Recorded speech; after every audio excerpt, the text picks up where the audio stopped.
സാധാരണ ക്ഷേത്രങ്ങളിൽ വിഗ്രഹങ്ങളാണ് പ്രതിഷ്ഠയെങ്കിൽ കണ്ണൂരിലെ ഒരു ഗ്രാമത്തിൽ അറിവിന്റെ അക്ഷരരൂപമായ പുസ്തകങ്ങളാണ് ആരാധിക്കുന്നത്. ജാതിയും മതവും ഇല്ലാതെ മാനവികതയുടെ ഈ പുസ്തക ക്ഷേത്രത്തെക്കുറിച്ചാണ് ഈ വീഡിയോ.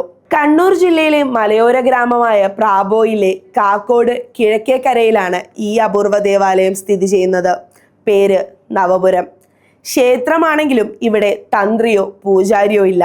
പകരം അറിവിന്റെ വെളിച്ചം പകരുന്ന ആയിരക്കണക്കിന് പുസ്തകങ്ങൾ മാത്രം.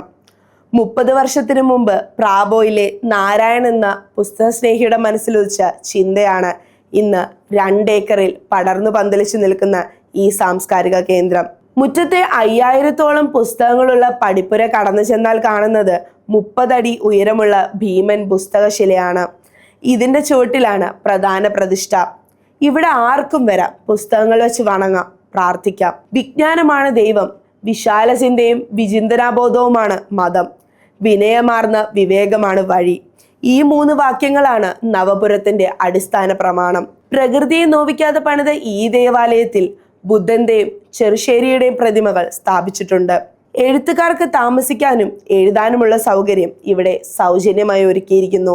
ക്ഷേത്രങ്ങളിലെ ഉത്സവത്തിന് പകരം ഇവിടെ നടക്കുന്ന സാംസ്കാരിക സദസ്സുകളാണ്. കലവറ നിറയ്ക്കലിന് പകരം ഗ്രന്ഥപുര നിറയ്ക്കലാണ് നവപുരത്തിലെ പ്രധാന ചടങ്ങ്. പ്രത്യേകം കമ്മിറ്റികളോ പിരിവോ ഇല്ലാത്ത അറിവിനെ സ്നേഹിക്കുന്നവരുടെ കൂട്ടായ്മയിൽ ഈ അക്ഷര ദേവാലയം ഇന്നും സജീവമായി നിലകൊള്ളുന്നു. ദൈവത്തിന് പകരം അക്ഷരങ്ങളെ പ്രതിഷ്ഠിച്ച ഈ വിദ്യാലയ ദേവാലയം മനുഷ്യരെ തമ്മിൽ ചേർത്ത് നിർത്തുന്ന വലിയൊരു സന്ദേശമാണ് സമൂഹത്തിന് നൽകുന്നത്.